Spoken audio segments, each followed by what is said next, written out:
tell God all of my troubles when I get home. Hello and welcome to the History of Africana Philosophy by Chike Jeffers and Peter Adamson, brought to you with the support of the King's College London Philosophy Department and the LMU in Munich, online at historyofphilosophy.net.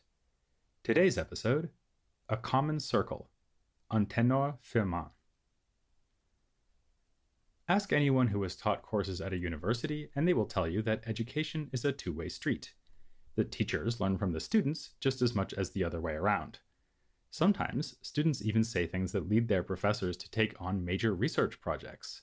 This is what happened in 1988, when an anthropologist named Caroline Fleur-Lobin was teaching a class about Count Joseph Arthur de Gobineau, who in the 1850s wrote a book on the inequality of the human races. Happily, one of her students was from Haiti, and asked if she had ever heard of the Haitian scholar Anténor Firmin, who had responded with a book of his own, intended to combat the pseudo-science of Gobineau and other French anthropologists. Fleur-Lobin had to admit that the name was new to her, but she looked into this intriguing figure and eventually wound up writing the introduction to an English translation of Firmin's treatise. This translation, published only in 2000, brought Firmin unprecedented attention, and now he's increasingly acknowledged as a major figure in the history of anthropology and the philosophy of race. A glance at the repugnant ideas of Gobineau shows us what Firmin was up against. Gobineau divided humanity into three races, with whites at the top of the hierarchy, followed by the yellow Asian races, and then black people at the bottom. His message was a deeply pessimistic one, since he thought that the mating of whites with other races would degrade their biological stock, and that this process was already well underway. Ideally, there would never have been mixing of the races, in which case, as he put it, the supremacy would no doubt have always been in the hands of the finest of the white race, and the yellow and black varieties would have crawled forever at the feet of the lowest of the whites. But now, non-white blood was in the genetic pool, so to speak. Gobineau called this an evil that nothing can balance or repair. Pretty extreme stuff, you might think, but none of this was far from the mainstream of 19th century anthropology, which largely took it for granted that black people are biologically inferior and can never attain equality with whites. Still, the anthropologists allowed that there might be exceptions to the rule. In 1884, while in Paris as a political refugee from his native Haiti, Firmin was allowed to join the Paris Anthropological Society. His presence, indeed his mere existence, was an anomaly from the point of view of his new colleagues. At a later meeting in 1892, he was pointedly asked whether he had any white ancestors, which would help to explain his evident intelligence and eloquence. And of course, he heard many ideas like those of Gobineau, even if the latter was not a particularly influential figure. Firmin's experiences convinced him that he needed to write a refutation of the dominant theories of race, taking inspiration from a like-minded Haitian anthropologist, who was also in Paris, Louis-Joseph Janvier. Janvier had already written a pamphlet arguing for the equality of the races, and Firmin would follow this up with an ambitious treatise, drawing on history, literature, ethnography, biology, and plain old common sense to make the same point. One thing he and his opponents did agree on was that race is, at least in the present, central to anthropology. Early in his treatise, Firmin defines this science as the study of man in his physical, intellectual, and moral dimensions, as he is found among the different races which constitute the human species. Yet at the conclusion of the book, he envisions future scientists being able to dispense with the concept of race altogether, once the basic unity and equality of the human species has become appreciated and practically acknowledged. The differentiation of nations according to their level of civilization will still be possible as a sociological enterprise, but, as he puts it, there will be no question of race, for the word implies a biological and natural fatality which has no correlation with the degree of ability observable among the different human communities spread around the globe. Firmin's goal is thus to establish that the study of racial inequality is a social science, not a biological one. But it remains vitally important to him that his project, and anthropology in general, are indeed empirical in approach. His charge against the inequality thesis is not merely that it is false, but that it is unscientific, with, as he says, no natural law to support it. Firmin's devotion to empiricism was inspired by the writings of Auguste Comte, whose positivist philosophy Firmin discovered as a student in Haiti. A fellow classmate recalled that, after reading Comte, Firmin was inspired to explore every scientific discipline under the sun. He refused to specialize in any of them. He boldly sought them all. In On the Equality of the Races, Firmin states openly that positivism is a school of thought which I embrace totally. As he explains, this school downgrades purely abstract disciplines like mathematics, though they do have their place. Real science takes its lead from empirical observations, which must be the basis of all sound theory. Firmin celebrates the collapse of older spiritualist approaches, which identified the true human with the immaterial soul. Now, in a more enlightened time, we realize that the human is just another animal, which differs from the other animals only by a few degrees of superiority. This leaves it as an entirely empirical question whether black people are in fact biologically inferior to whites. And Firmin is in a strong position here, since the biological theories he is attacking as utter nonsense are, in fact, of course, utter nonsense. A notorious example is the study of the human skull, and how its shape and size varies amongst peoples of the globe and is correlated to degrees of intelligence. Firmin thinks that anthropologists who take this seriously are just repeating a folk belief with a pretense of scientific exactness. He gleefully points out the inconsistencies between published measurements, and points out that these findings are just being used to justify assumptions of racial inequality that were made in advance. Any researcher with a large number of skulls at his disposal can easily find a way to make them say whatever he wants. These researchers have not really submitted the inequality thesis to serious inquiry, instead taking it as a kind of dogmatic revelation or just as common sense. It is, to use a phrase that for a positivist like Firmin is something close to an obscenity, a priori, in other words, taken for granted without evidence. As he complains, these scientists concluded without any study that what they saw, or what they were told must be, was consistent with the natural order. Already Janvier had made the same complaint, pointing to the practice of chattel slavery and its violent collapse in the United States as decisive proof of the danger of a priori affirmations in matters of ethnography. Firmin places the racist anthropologists of his own day within a long tradition, which goes back to antiquity. Already Aristotle, when he set out a theory of natural slavery in his Politics, was guilty of seeking a kind of retrospective justification for an entrenched social practice.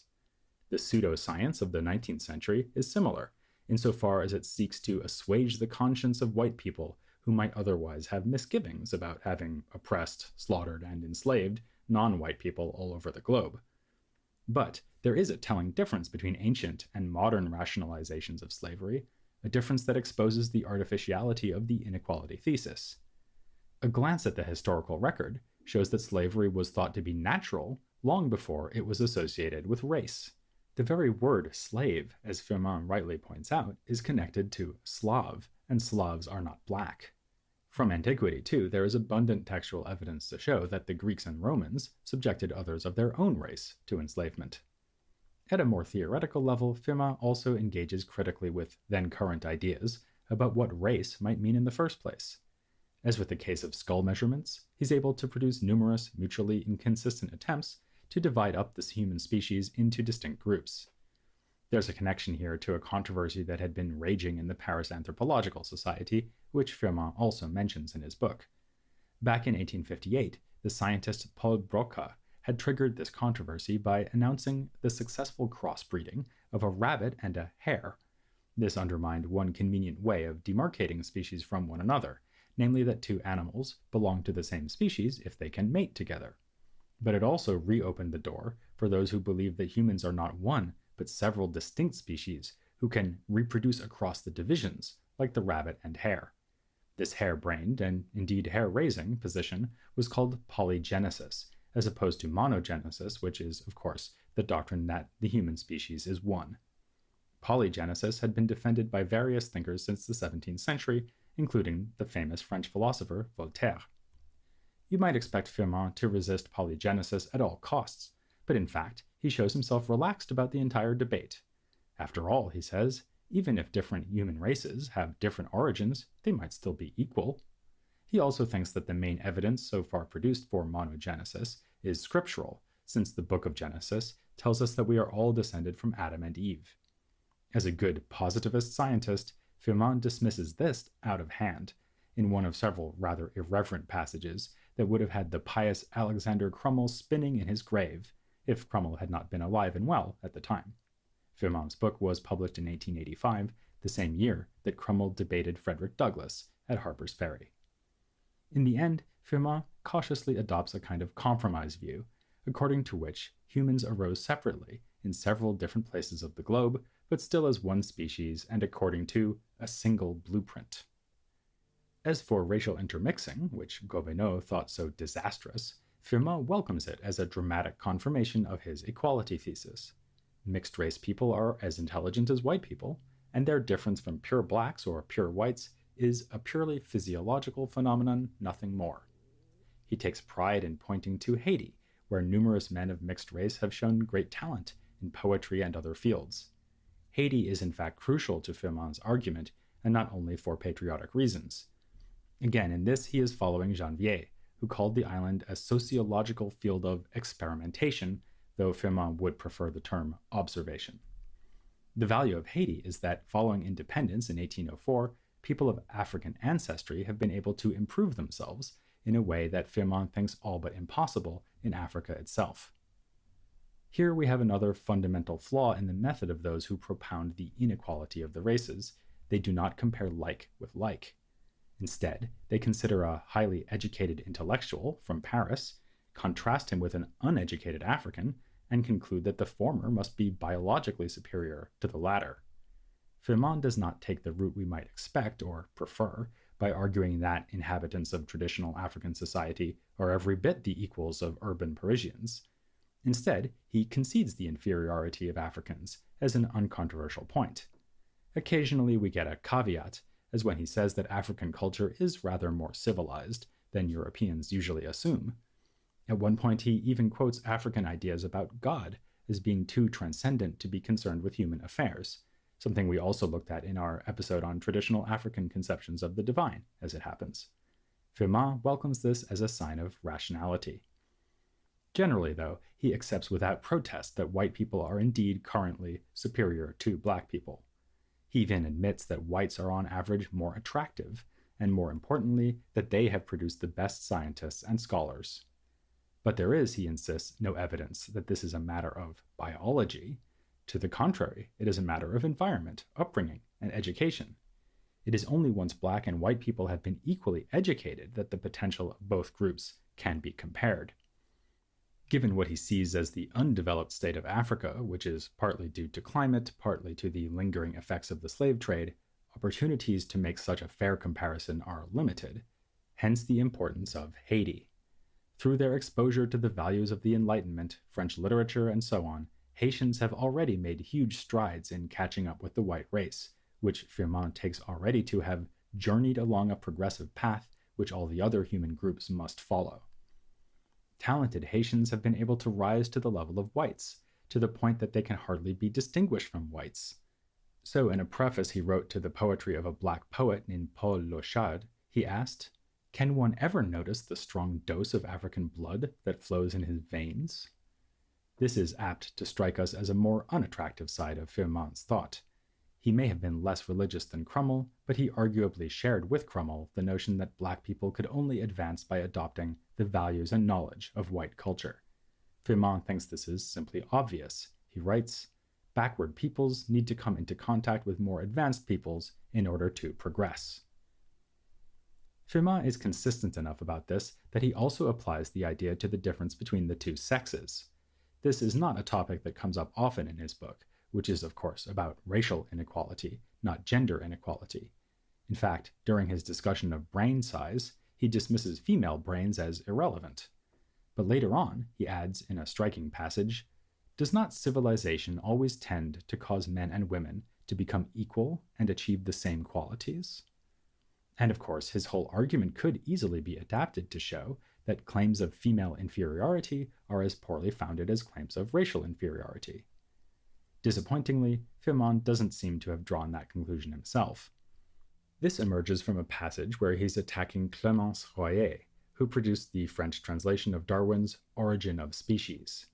He says that she is a learned woman, but a woman nonetheless.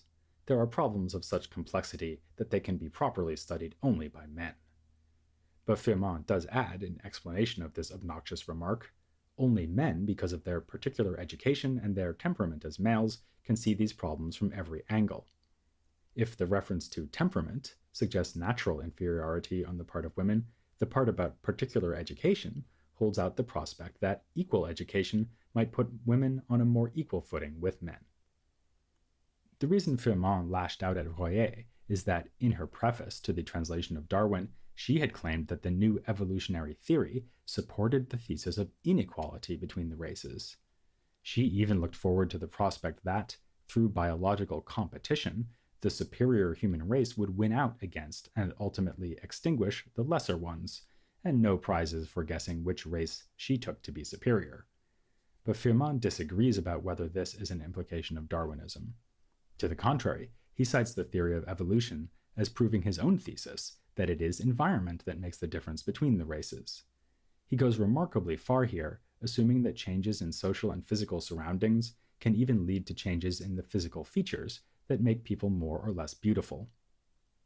Apart from Haiti, Firmin's favorite way to demonstrate the centrality of environment is one that will be very familiar to us: ancient Egypt. He devotes an entire chapter of the equality of the races to this topic, attempting to refute those who claimed that the Egyptians must have been white, given their astounding achievements in science and architecture. This is nonsense, says Firmin.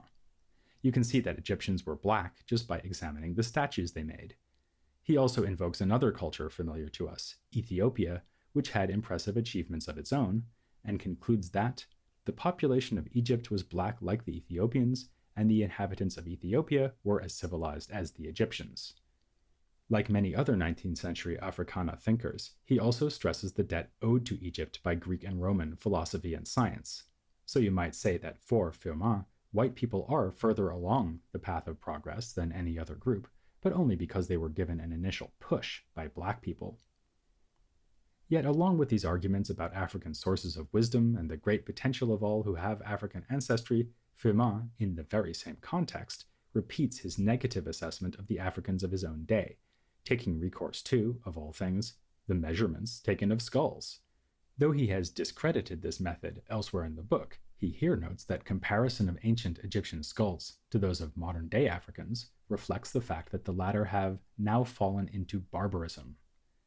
Given his naming of Haiti as the best example of a society where black people have achieved progress, and the way he values his countrymen's ability to participate in French intellectual and artistic culture, Firmin clearly represents an elitist form of Haitian nationalism. In this respect, we might compare him to other figures of the contemporary Haitian scene, like Demesva Delorme. Delorme's magnum opus, The Theoreticians in Power, asks whether any social order can be successful without empowering intellectuals.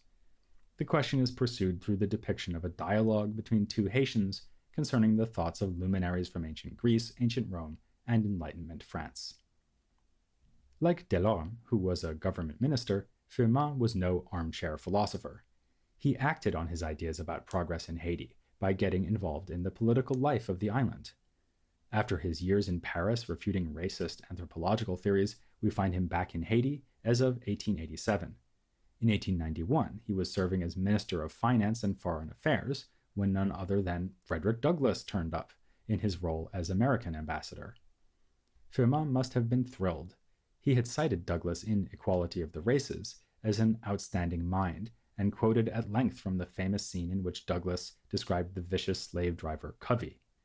The two got on well, perhaps too well, since they were accused of making secret agreements rather than looking after their respective national interests.